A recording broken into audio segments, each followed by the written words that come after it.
Olá, querido irmão, querida irmã, que a paz do nosso Senhor Jesus Cristo esteja com você, que o manto de Maria te envolva e te cubra aqui, neste canal. Você que está aqui no canal do coordenador da Renovação Carismática Católica da Prelazia do Alto Xingu, vamos continuar com nossas reflexões sobre o Salmo nesse período de quarentena.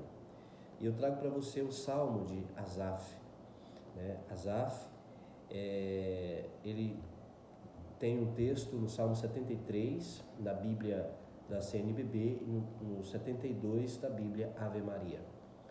Neste texto, o salmista ele vai colocar dois pontos de vista que nós precisamos estar atentos diante das nossas provações e dificuldades, para que nós não venhamos a cair, ou desistir, ou esfriar na fé.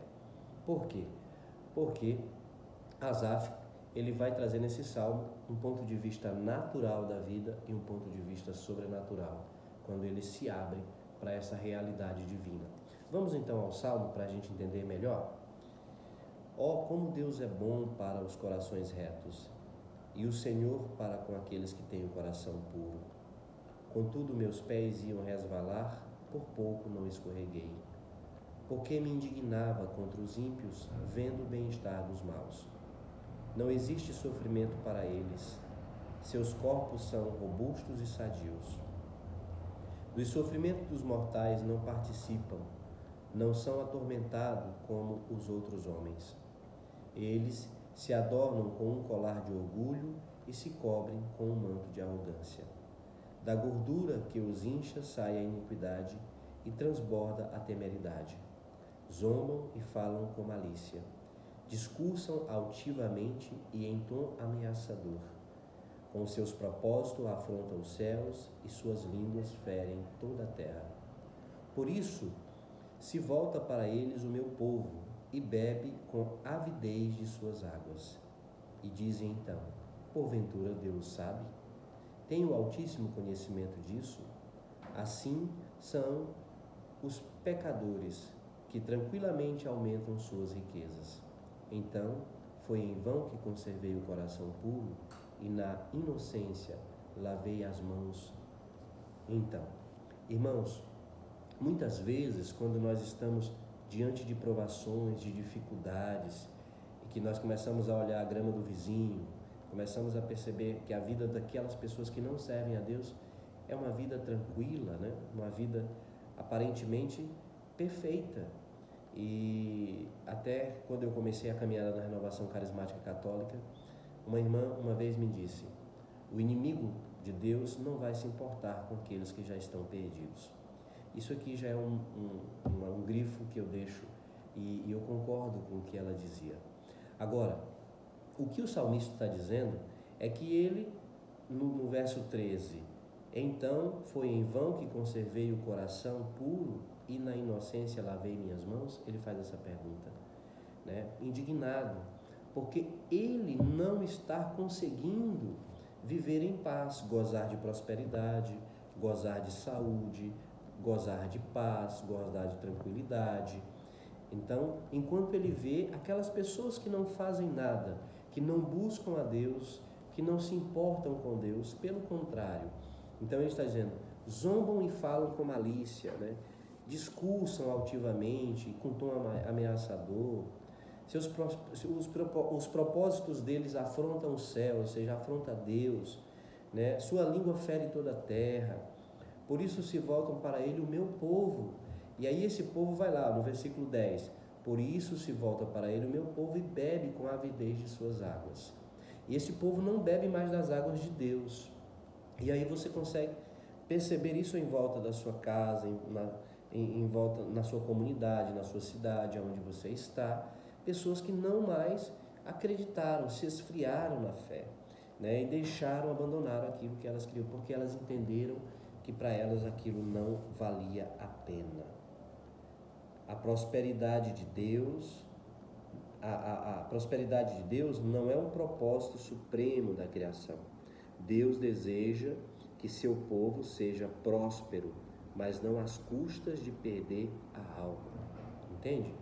Não adianta ganhar o mundo inteiro e perder a alma.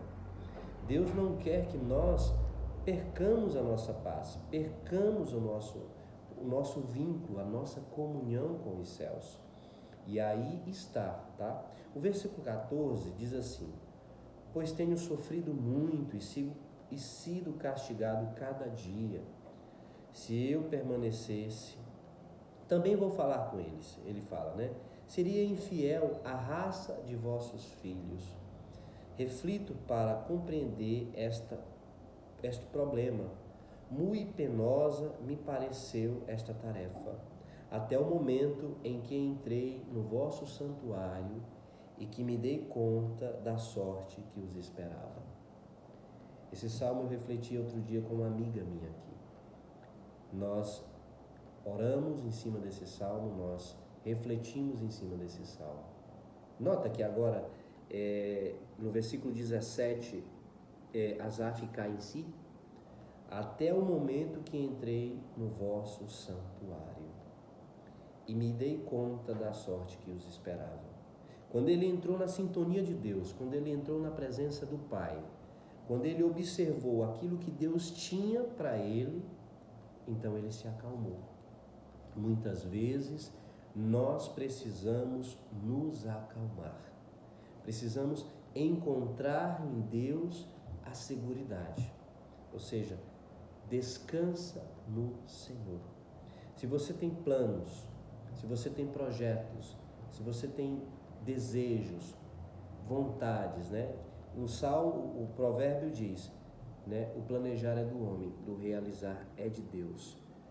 Descansa no Senhor, porque o Senhor vai realizar. E para isso, nunca nesses tempos eu tive tanto desejo de estar mais próximo de Deus e o quanto eu tenho que exercer a fé. Temos que exercer a fé constantemente, meu irmão, tá? São resultados do olhar para o homem. Quando estamos olhando para o homem, nós começamos a nos lamentar, em vez de olhar para Deus. Severamente provado ao observar a desigualdade do homem natural. Às vezes, nós que cremos, somos tentados a se queixar dos sofrimentos, dos sacrifícios constantes e esforços para viver uma vida santa. Então, nós somos realmente testados, nós somos experimentados quando nós queremos viver verdadeiramente uma vida santa. Mas isso não significa que seguir a Deus nós não teríamos dificuldade, nós não teríamos procelas, tempestade, né? Nós somos chamados a entender pelos olhos da fé que aquilo que estamos vivendo é para o nosso crescimento. Paulo dizia: sei viver na abundância e sei viver na miséria. Tá? Ele sabia viver em todas as circunstâncias. Nós também, enquanto filhos de Deus, nós que cremos em Jesus Cristo, nós que sabemos que Ele está vivo e ressuscitado e que seu olhar está sobre nós, temos que saber viver de acordo com aquilo que a vida está exigindo de nós. No salmo anterior eu disse que não é a nossa fé que tem que se adaptar à nossa vida, é a nossa vida que tem que se adaptar à fé. Então, nós temos que entender, mas não olhar para os homens. Existe uma música antiga que canta na Renovação Carismática Católica: não olhe as circunstâncias, não. Eu olho o seu amor. Não me guio por vista, alegre estou. Olha que é interessante, nós nos guiamos pela fé. E a música diz assim: essa paz que sinto em minha alma não é porque tudo em mim vai bem, mas sim porque eu olho para aquele que é o Senhor. Olhar para o Senhor e não olhar para os homens. Quando eu quero voltar bem aqui no Salmo 15 e fazer observar uma coisa. Ele diz assim: se eu pensasse, também vou falar com eles. Seria infiel à raça dos vossos filhos. Lá ele diz que o povo tem ido até eles e bebido das suas águas. E ele disse: se eu também pudesse ir até lá. Mas se ele fosse até lá, ele desonraria aqueles que hoje são glorificados por Deus. São seus patriarcas, seus profetas, seus reis, seus apóstolos e os mártires que vêm até hoje. Então, quando nós nos submetemos e abandonamos a nossa fé, dizendo, olha, esse Deus que vocês pregaram, ele realmente é um Deus cruel, ele é um Deus que não é capaz de suprir as nossas necessidades, seria uma desonra. E eu quero ir lá no livro de Hebreus e mostrar isso para vocês, tá bom? Só um momento, enquanto eu organizo bem aqui o texto, para que a gente perceba. Lá em Hebreus, no capítulo 11, no versículo 32, diz assim: que mais direi? Faltará para mim o tempo contado de Gideão, de Baraque, de Sansão, de Jefter, de Davi, de Samuel e dos profetas?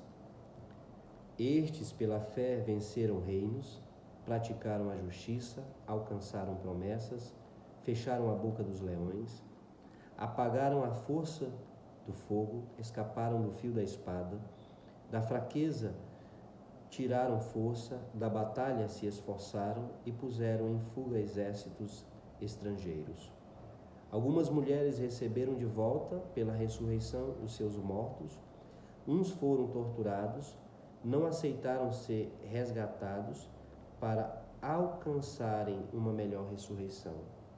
Outros experimentaram escárnios, açoites e até a cadeia e prisões. Foram apedrejados, serrados, tentados, mortos ao fio da espada. Andaram vestidos de pele de ovelhas e de cabras, desamparados, aflitos e maltratados. Homens dos quais o mundo não era digno. Olha o que está dizendo aqui. Homens dos quais o mundo não era digno. Servo da Renovação Carismática Católica, não vos conformeis com este mundo. Nós somos filhos, nós somos a geração que verá a glória de Deus. Nós somos filhos da promessa. Somos sementes de uma nova geração. Somos aquelas pessoas que Deus chamou para levar o reino aonde Ele nos enviar. E notem que aqui, como é bonito perceber que quando eu falo isso, o mundo não era digno destes homens. Então, não vamos olhar para os homens, mas vamos olhar para o sobrenatural que está em Deus. Espero, e se você continuar lendo, ele vai cair em si, né? No versículo 19, eis que subitamente se arruinaram, sumiram, destruídos por catástrofes medonha, como de um sonho ao se despertar. Senhor, levantando-vos, desprezai a sombra deles. Quando eu me exasperava e se me atormentava o coração, eu ignorava, não entendia, como um animal qualquer. Mas estarei sempre convosco, porque vós me tomastes pela mão. Vossos desígnios me conduzirão e, por fim, na glória me acolhereis. Afora vós, o que há para mim nos céus? Se vos possuo, nada mais me atrai na terra. Asaf, cai na realidade. Se eu possuo a Deus, tem uma música do Márcio Pacheco que diz assim: quem tem Jesus tem tudo. Então, se eu vos possuo, o que mais me interessa na terra? Meu coração e minha carne podem já desfalecer. A rocha do meu coração e minha herança eterna é Deus. Sim, parecem aqueles que de vós se apartam, destruís os que procuram satisfações fora de vós. Mas para mim, a felicidade é me aproximar de Deus.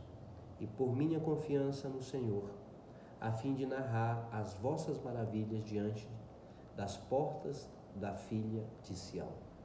Então, o meu desejo para você, meu irmão, que nesse momento de quarentena, você possa buscar o ninho da fé, o ninho de amor, aonde Deus possa esquentar a tua existência, a tua o teu novo nascimento para o reino dos céus. Não esqueça, você é batizado, você é católico, é um filho que Deus colocou no mundo para levar a esperança. Amém. Estivemos e sempre estaremos reunidos em nome do Pai, do Filho e do Espírito Santo.